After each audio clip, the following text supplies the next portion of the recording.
This is the Wheel of Time Spoilers podcast. Your hosts are Seth Jacobson and Patrick Heiler.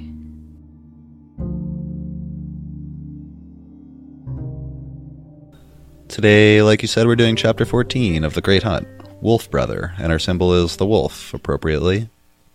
I'll jump right in. Yeah, I mean, this is where Perrin accepts that, for the first time, he really accepts the power of the Wolfbrother.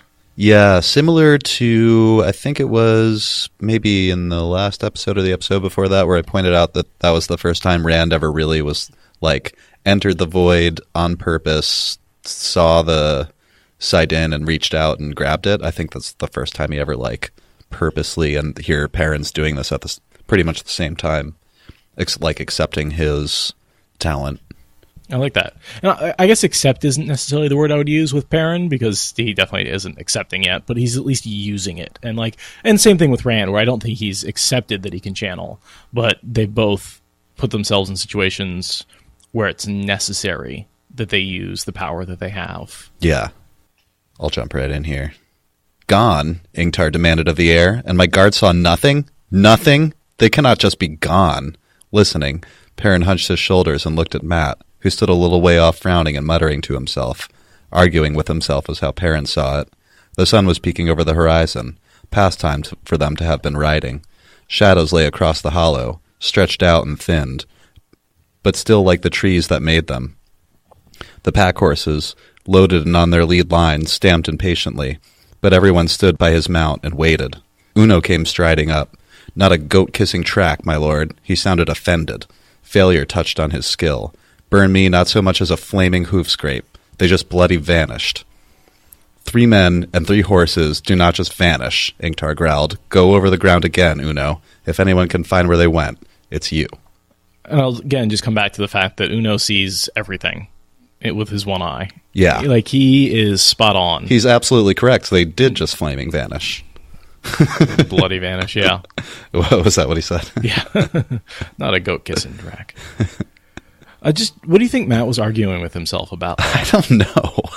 I think it was just the dagger, because they're like he's like torn between trying to find Rand and trying to find the dagger. Could be. That's my best guess. He's just standing off to the side, mumbling to himself. He could be going a little crazy, too, because of the dagger.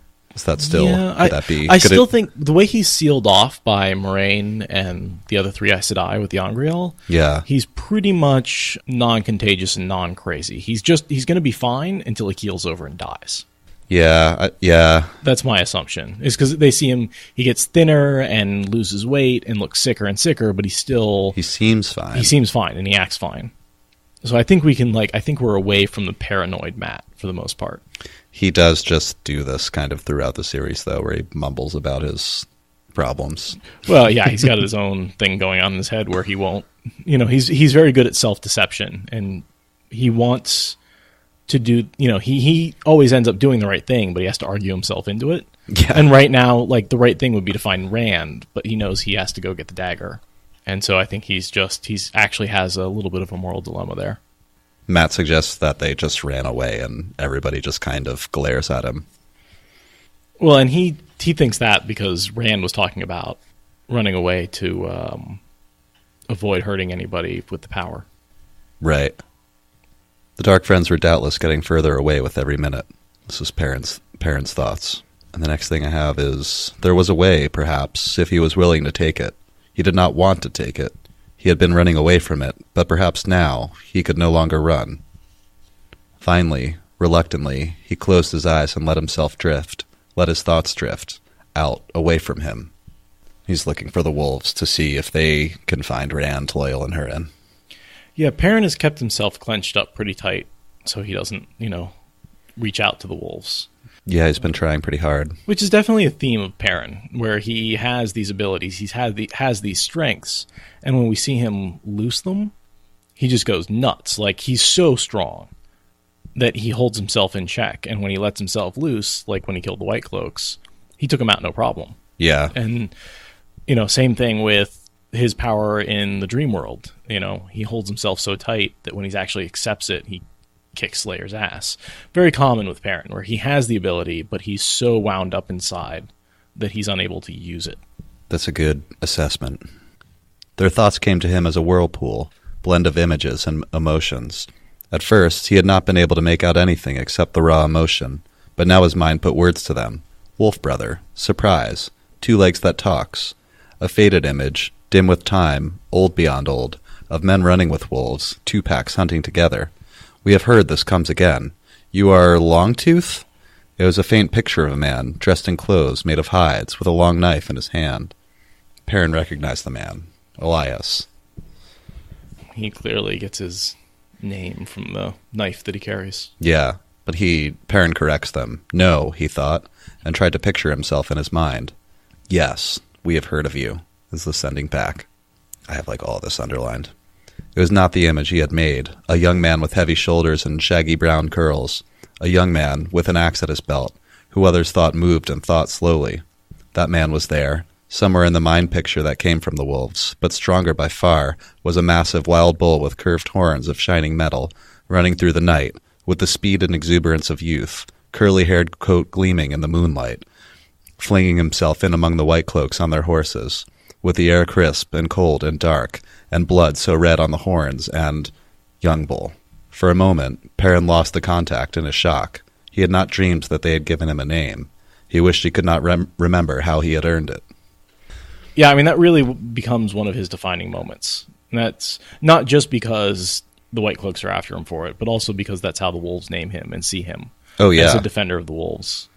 And I know we say things like this all the time, but, I'm always ahead of where we're reading in the book now. So when we come to do an episode, I just skim through and do a rough outline of what I want to touch on.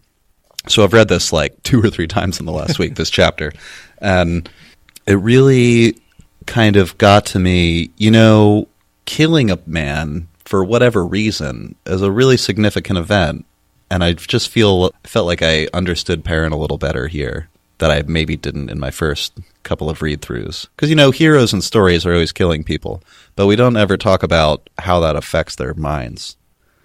I mean, it's his first kill. He's very much haunted by it. And he's had others, notably when he and Gaul chopped a bunch of White Cloaks to, Yeah. Well, I guess that's later on. But has he killed any other humans so far in the story? No, just the White Cloaks. Just those 2 White Cloaks, right? Yeah. So that's, very much his first kill, very much haunting him. And, he did kind of jump out of the shadows at them. He wasn't, being attacked. His friends were. Yeah. He gave the wolves the smell of Rand, of Loyal, and Hurin, and asked if they had scented the 3.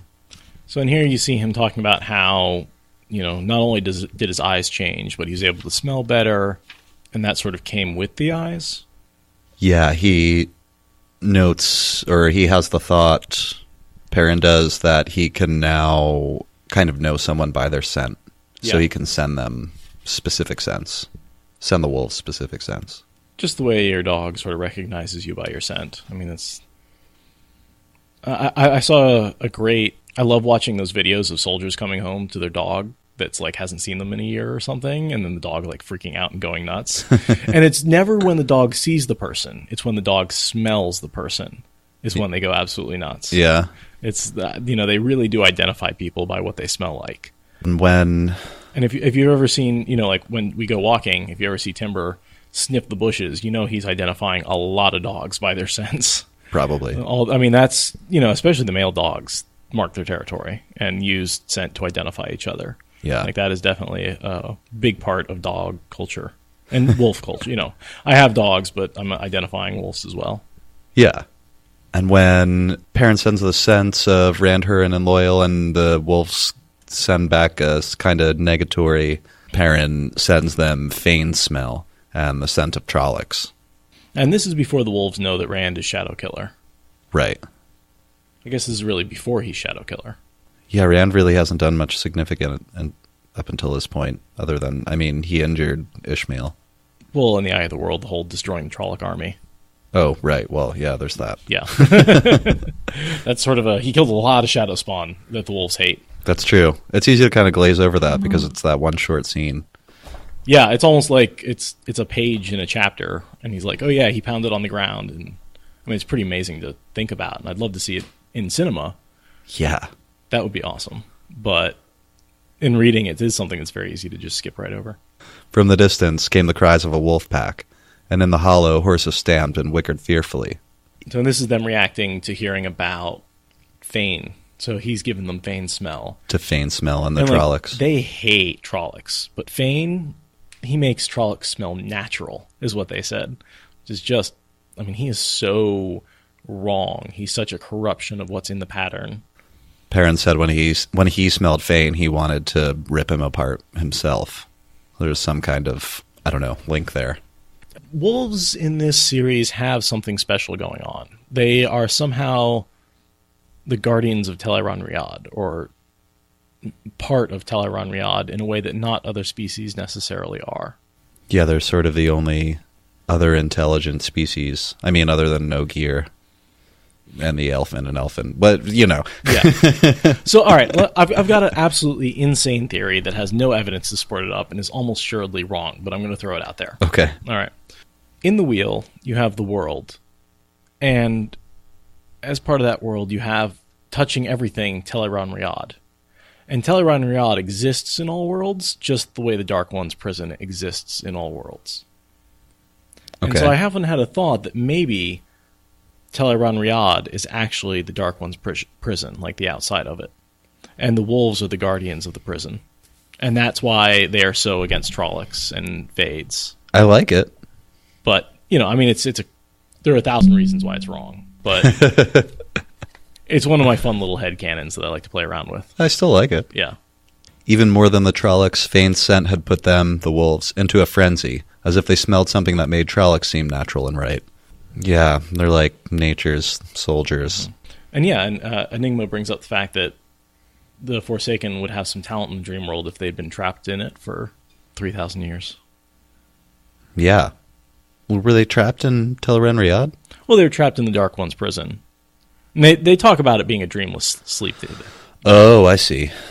I see what he means. So it definitely it explains a few things, but it has some other problems. Notably the fact that we never really see the Dark One's prison and Teleron-Riyadh related in any way. Yeah. They don't really seem to be the same thing. And the next thing I had is where he's talking about their anger, and Perrin says their fury infected him. His lips peeled back in a snarl, and he took a step to join them, run with them in the hunt, in the killing. And I think that's related to my earlier point of how Perrin's sort of all twisted up inside. He's able to let that go when he's with the wolves. He's able to exist in the moment and let the fury that is part of him out. And I think that's one of the reasons why he's such an incredible warrior. Yeah, that's a part of him, and his kind of wolf-like killer instincts. I just like the quote. Oh, yeah. Kill them, kill the twisted ones. It's a sort of bizarre... You know, it freaks Perrin out. With an effort, he broke the contact, except for a thin sense that the wolves were there. He could have pointed to them across the intervening distance. He felt cold inside. I'm a man, not a wolf.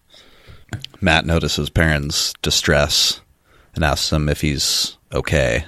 And Perrin says, yeah. I'll make you some willow bark tea. Yeah. What? I think Matt feels really helpless. And is this where he says, yeah, that is all I need. Rand run off and then you get sick. I don't know where I'll find a wisdom. He's just, you're out of your element, Matt. He really is. Shut up, Matt. Serves you right if I make it too strong. I guess because it'll be bitter. Yeah? Yeah, Yeah. I think it's a tannin-y taste. Well, yeah, because willow bark is just aspirin, basically. Yeah, there's some acid in it. That's the active ingredient, or one of the active ingredients in aspirin. Shaking off his friend, he went to find Ingtar. The Shannara Lord was scanning the ground on the rim with Uno and Reagan and Massima. The others frowned at him as he drew Ingtar aside. He made sure Uno and the rest were too far away to hear before he spoke. I don't know where Rand or the others went, Ingtar, but Padden Fane and the Trollocs, and I guess the rest of the Dark Friends, are still heading south. How do you know this? Ingtar said. Perrin drew a deep breath. Wolves told me. He waited. For what? He was not sure. But Ingtar's response, I think, is kind of surprising. I mean, it even surprises me still. Ingtar is the man who knew too much. Yeah, we were just talking about this. I can't remember if we had flipped on the recording or not, but okay, yeah, it was a little while ago. But Ingtar knows a lot about a lot of things. He gives us that history lesson earlier. He knows who Elias is. And in the scene, like, I'll read on a little bit here because it demonstrates our point. Ingtar just says, "I've heard of things like this," Ingtar said slowly after a moment. "Rumors. There was a warder, a man called Elias Machera, or Machera, I'm not sure, who some said could talk to wolves. He disappeared years ago. He seemed to catch something in Perrin's eyes. You know him?" "I know him," Perrin said flatly. Yeah, he just knows a lot about a lot of things. He's a really well-educated, intelligent guy who's, career military. Has a lot of experience in the world. Probably also has the inside track on some of that stuff through the Dark Friend Network. Possibly. He does get a lot of his clues. Certainly he recognizes Rand from the Dark Friend Social. Yeah. Probably has surely. A lot of other... Would know, possibly saw Perrin with the yellow eyes in the Dark Friend Social. Might have been told what the yellow eyes were, might have known what they were, might have researched what they were. He knows who Rand, Matt, and Perrin are. Yeah. I hadn't even had that thought, but yeah, he's seen their faces before he met them. Totally. And I think Ingtar, being a well-educated, seasoned veteran with lots of experience, kind of plays right into his sense of hopelessness and why he became a Dark Friend in the first place. Well, when you fight an endless war, I can see how that would get hopeless. Yeah, literally, and for thousands of years. Yeah. I mean, civilization's been in this slow decline. We've been fighting in the Middle East for, 15? And it's a long time already. Yeah. We could say it's been longer than 15. Yeah. No, I think you definitely can. "These wolves," Ingtar said. "They will track the Dark Friends and Trollocs for us?" Perrin nodded. "Good. I will have the horn, whatever it takes." Shinaran glanced around at Uno and the others still searching for tracks. "Better not tell anyone else, though. Wolves are considered good luck in the borderlands. Trollocs fear them. But still, better to keep this between us for a time. Some of them might not understand." I wonder why. Why Ingtar says that? Yeah. Well, because he's right. I mean, some people might see the Shadow and Dark Friends where they're not. I think that's a Moraine line. And he figures if he sticks with calling him a sniffer, yeah, he avoids all that trouble. And he kind of breaks that down here. "I will tell them you think you have Huron's talent. They know about that. They're easy with it. Some of them saw you wrinkling your nose back in that village and at the ferry. I've heard jokes about your delicate nose. Yes. You keep us on trail today. Una will see enough of their tracks to confirm it is the trail, and before nightfall, every last man will be sure you are a sniffer. I will have the horn." Little obsessed. Yeah, we have talked about this in the last episode with the column Hunting the Horn, but I don't know what Ingtar's motivations are. Does he just want the horn to give it to the light? Is he a double agent now? Or no? What does he want the horn for? What's he going to do? I think that's his task from get the horn. The Baalzamon is get the horn. That makes sense. Fane's a free agent. Well, but if the Trollocs are under, because Fane's not helping Baalzamon. No, he's not. Fane does what the hell he wants. I believe Ingtar's goal at this point is to get the horn and get it back to Baalzamon. Therefore, save Shinar from obliteration. That's what he thinks, anyway. Yeah. Not that that's what would happen. No. I mean, there's always a certain logical fallacy the Dark Friends fall for. There's always something that they make this jump of, and then I'll live forever, or then I'll have power, or then we'll survive. And it's always like, what makes you think that and then is correct? That's not you what's going to happen. You think the Forsaken are going to come through with their end of the deal? Yeah. Or the Dark One, Father of Lies? No way. Come on. No. Ridiculous. Matt says, "A sniffer? You? You're going to track murderers by smell? Perrin, you're as crazy as Rand." I highlighted that as too. The only sane one left from Emmons Field. Crazy as Rand. Which, of course, he's the first one who went nuts. Yeah. He picked up the dagger. Of course, he has no memory of it, so I guess. Yeah, Perrin took Huron's place beside Ingtar as the small column rode south. Matt kept up a string of disparaging remarks until Uno found the first tracks left by Trollocs and by men on horses, but Perrin paid him little mind. Actually, I have a question. Yeah. Do you think I thought Matt still had his memories. It was only during the healing that they were stripped away from him. I thought they went with the dagger. No, I think he mentions it earlier. When he gets sick in Camelin. That he's having trouble. And Moraine heals him the first time? That it's like all foggy in a dream? Yeah. So yeah, he definitely... All right, so he lost some memory while he was sick. But I think doesn't he lose a lot more during the healing? Or is that just the first time he can, like, actually think back clearly enough to... Enigma says yes. Yeah. I think that's correct. More memories after being healed. Well, and we've debated time. about this before, whether, when you use your penny being rubbed away and polished, is it the healing that does the polishing, or is it the just constant exposure to the dagger? Exactly. Which causes the memory loss? It's hard to really tell which is which. But either way, his memories are currently probably being eaten away. If you keep polishing and sharpening a piece of metal, eventually you end up with less metal. Yeah. Well, and I'm thinking more of if you leave a penny in salt water, it'll corrode and corrode and corrode and corrode. And then during the healing, you have to rub away all the corroded metal. Yeah. Perrin takes the wolves' lead for a while, and mentions that he's kind of holding them back so that they'll wait for the two legs to follow, because the men are slower than the wolves. Yeah, and the wolves are hunting the Trollocs, and if they take out the Trollocs, the Dark Friends will run. Yeah. Although, probably would have been the best thing for the Dark Friends. Save their lives. Yeah, because they don't live that long. And they track for a little while, and then Perrin comes to a stop when he gets a sending from the wolves. And this is where we run into that just carnage that we saw Fane order. Yeah, when he tells the Trollocs to pile up the bodies and put the heads on top, whatever you don't eat. What Perrin felt from the wolves could best be described as disgust, and there were images. He could see them much more clearly than he wished.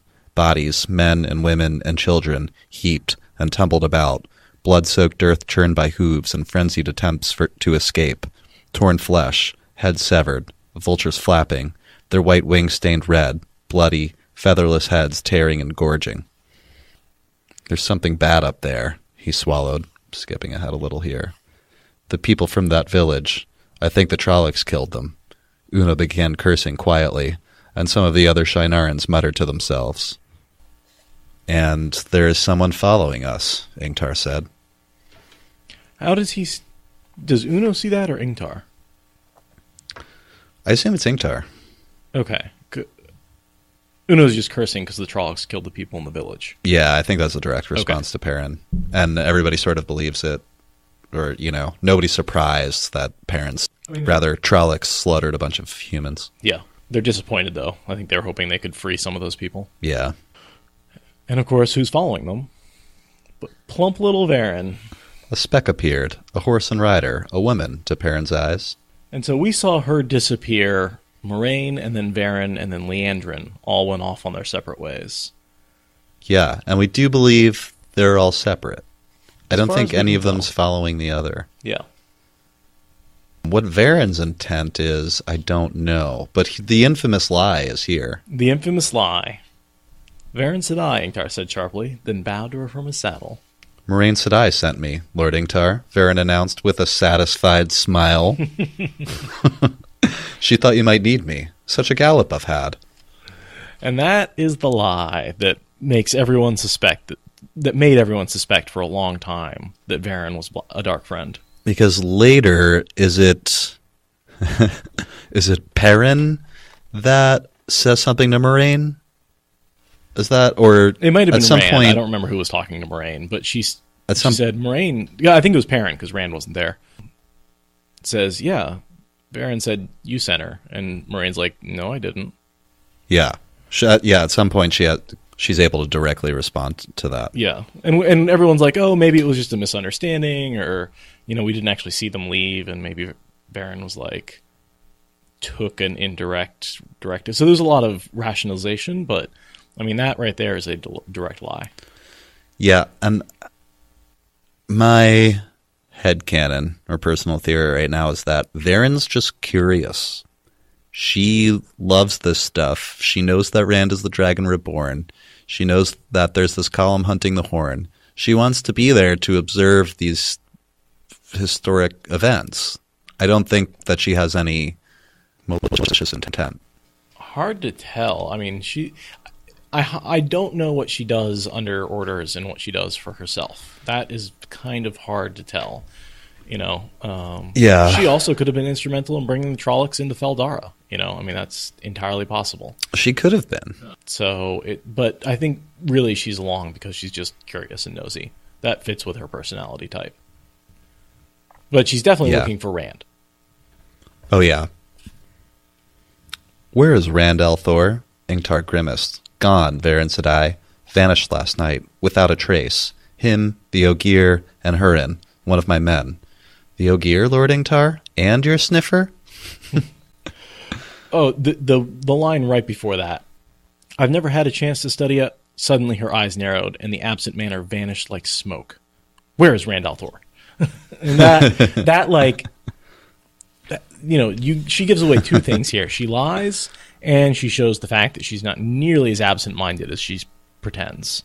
She lets that facade drop for like half a second, and you're like, oh, there's the Varen. A lot of that as a facade. I do think of her as like, an academic, and she is interested. Like, I'm sure she would love to, study the body of a Myrddraal. That would be interesting. Right. But there are pressing events, and she's not so lost that she doesn't see what's happening. She doesn't let anything get by her. No. Like, you think if you're saying something within her listening distance and you think she doesn't understand what you're saying, you're wrong. Varen knows.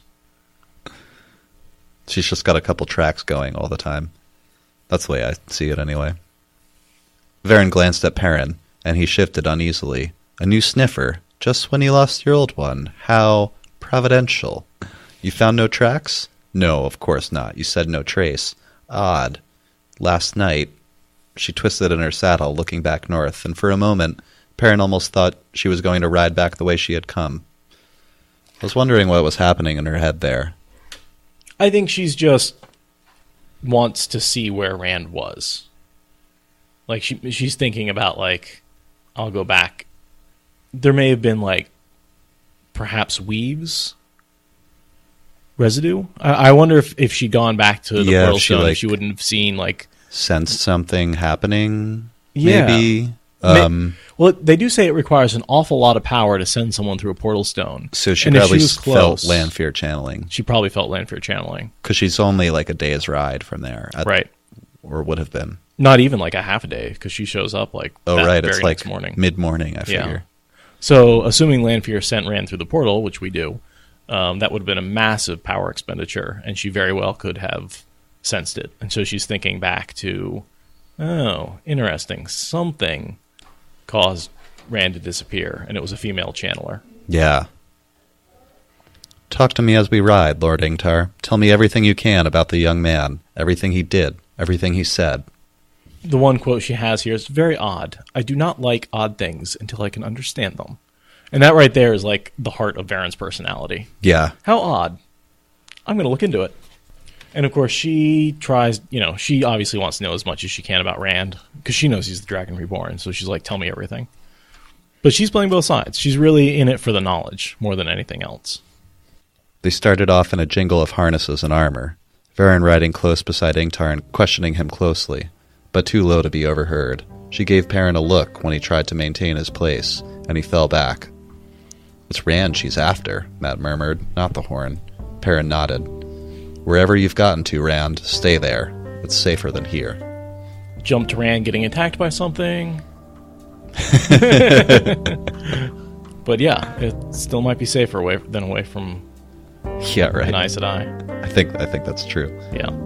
That chapter is all about, again, it's just like two dark friends hanging out and talking about, Ingtar and Varen. I wonder if they know who the other is. Well, like I said, I think Ingtar did not really hide himself that well in the Dark Friend social. So assuming she was there, I think she knows he's a Dark Friend. She knows who all the Dark Friends are. She's really good at that. So I kind of assume she knows who he is, but he probably has no idea who she is. That's my guess, my headcanon. That sounds right. Yep.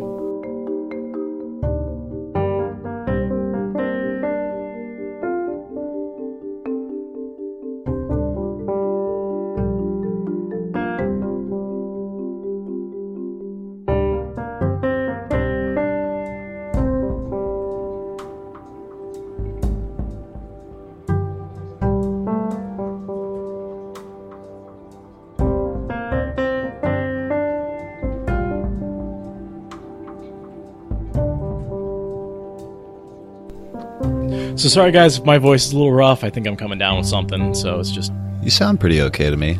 It's not bad, but I can feel the difference. So Yeah. if you hear it, it's in there. And if I start to crack up a little bit during the episode, or if I have to stop and cough for a while, I apologize. Hot toddy does sound good. Toddy's probably my favorite cocktail. I'm not really a cocktail kind of a guy generally, but... And a hot toddy it's definitely something my mom used to make me when I was sick and a kid. Yeah. Oh yeah, totally. With the whiskey? Yeah. I mean, not a Go lot, to just sleep. like a dollop of it, you know. But Yeah, I love those. It hits the hot tea, and I bet a lot of the alcohol boils off anyway. I mean, I'm sure you can make them very alcoholic, but Yeah, I don't know. The way I make them in my bar, it probably doesn't boil off anything, really. I mean, you just add hot water. It's honey, whiskey, cinnamon, a little bit of nutmeg. I add a bunch of cayenne, but that's not standard. I just think it's better that way. I'm also assuming the hot toddy you make at the bar is slightly different than the hot toddy my mom made me when I was a sick kid. Just a dollop of the whiskey, I'm sure. Yeah. But yeah, the alcohol probably doesn't boil off. That's just in my own head. Yeah, I pour liquor a little heavy. Oh, But, I mean, everyone does. We're just known for that. that's what makes a good bar. Yeah. I joke about it to customers all the time. Just do the count, but I do like a 1, 2, 3, 4, 5 if I like you. Why haven't I gone into the bar and had you pour me a drink yet? I don't know. I think I'd get alcohol poisoning. But yeah, I wanted to comment on sitting down with Jason Denzel. I was going with Denzel, but I don't think I've ever heard anyone say it out loud. I heard him say it out loud on the podcast. Oh, is it Denzel? It's Denzel. Oh. Because I was saying Denzel as well. But I heard him say Denzel. So Okay. I'm going to try and stick with that. Jason Denzel. In the history of pronunciations, we've come to a new, slightly high hill. I don't know. I want to say not a new low, but a new high, maybe, but not that high. We're trying to get better, is what I'm trying to say. But yeah, that was a lot of fun. And I'm sitting down and editing it. John took a first pass at it and sent it back to me, and there was a lot there. But I want to get that out as soon as possible for people to really take a look at what we were saying, because I think that's going to be... I think there's a lot of really good information in there, and in some ways it was something beyond the books and beyond the podcast, and I think there may be like a wider interest in the things he had to say. So I want to put it out there. I was editing the episode that I just put out. I started to get into it, and I was like listening like a listener, and I realized like 5 or 6 minutes had passed by, and I hadn't touched it at all. And it was just like, it was good. Like I didn't, huge chunks of the podcast I don't touch at all after John gets his hands on them. And usually the stuff I do take out is just so I don't sound stupid. Or, yeah, when we make mistakes. Yeah, or I see something different, or we talk over each other, He leaves that in there because I ask him to, because I want to be the one to make the decisions on what to take out. Yeah. But as we get better at talking, and as he learns our style, I'm really...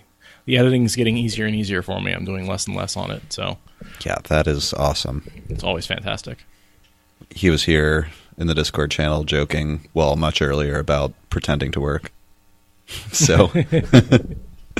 Seems like he's got time to do it. That's awesome. Oh, yeah. His turnaround time is always fantastic. I would love to do something like that for a living. I think we're working on it. Yeah, working on it. Thank you for listening to the Wheel of Time Spoilers podcast. Rate us in the Apple Podcast app or support us on Patreon. Is that good enough?